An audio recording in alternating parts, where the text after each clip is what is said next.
Accident झाला ना, त्या क्षणापासून तू सुखरूप घरी येईपर्यंत माझ्या डोक्यात फक्त तुझा विचार चालू होता. मला फक्त तू दिसत होतास. मग मी हातगाडी चालवते की आगगाडी, हातावर निखारा घेतलाय की जळता कापूर, मला काहीही दिसत नव्हतं. मला फक्त तू दिसत होतास, कारण मला तुझा जीव महत्वाचा होता. अक्षय, तू वाचावास म्हणून जो जे जे सांगत गेलं ना, मी ते ते करत गेले, कारण मला तुझा जीव महत्वाचा होता. तू वाचावास म्हणून मला जर कोणी माझे प्राण जरी मागितले असते ना अक्षय, मी दिले असते.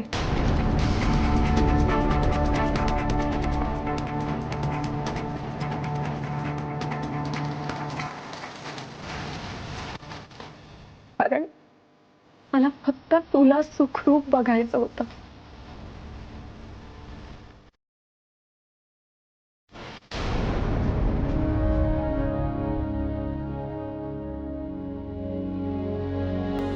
सॉरी.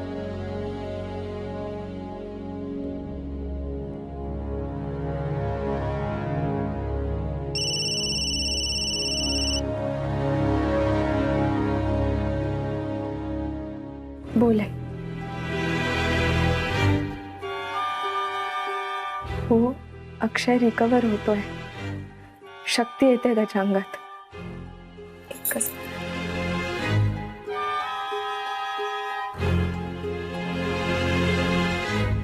अमृता, तू तू प्राणपणाला लावणार होतीस